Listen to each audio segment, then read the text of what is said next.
Thank you, Mr. Chairman. I apologize for not being here earlier, but I was at another committee where we were reorganizing.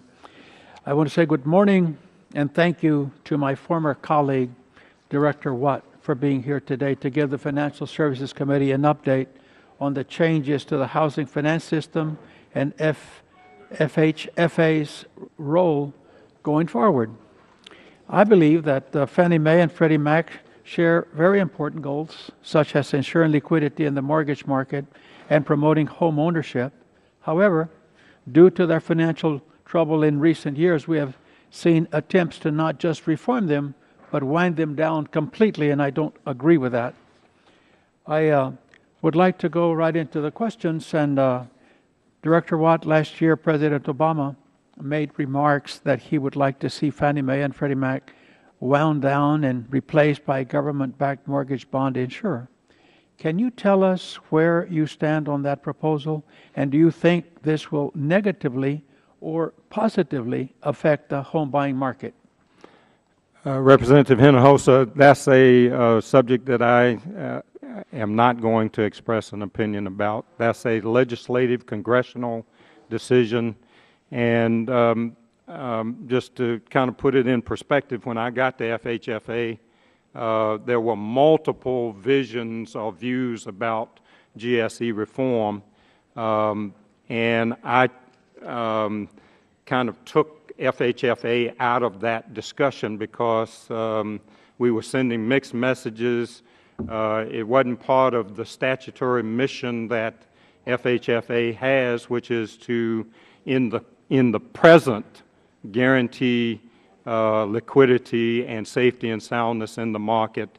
That is a congressional decision, not an FHFA. I respect your answer, but I want to commend you because since FHFA's conservatorship of Fannie Mae and Freddie Mac, we have seen a stark change in the finances of GSEs for the better, and we thank you for your leadership and your being able to make those improvements.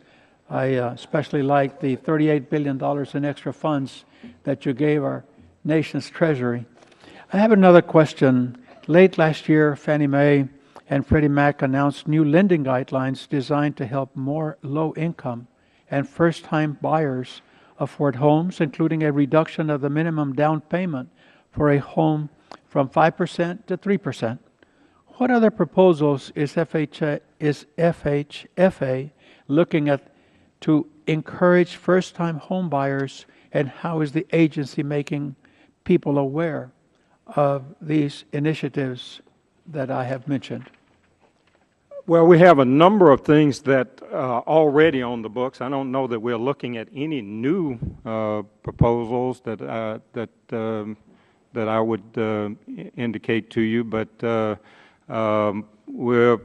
we have homeowner modification programs. We have the HOP program, which is a refinance program for people who are underwater but have been regularly paying their mortgage.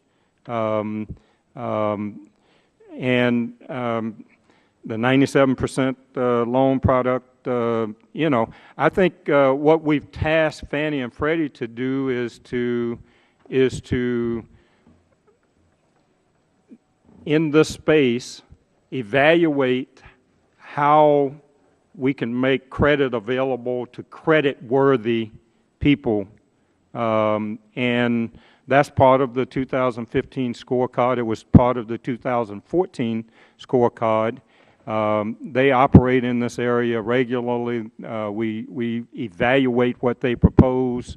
It is all research-based, and we try to make good, prudent decisions in the interest of safety and soundness and the interest of liquidity in the market. I want to make my last question. What steps, if any, is FHFA taking to ensure that private capital is re-entering the market? Because I can see some months where the numbers being, the people are buying new homes or used homes has been going up, and then suddenly they went down. So this is important to me on the private capital re-entering the market.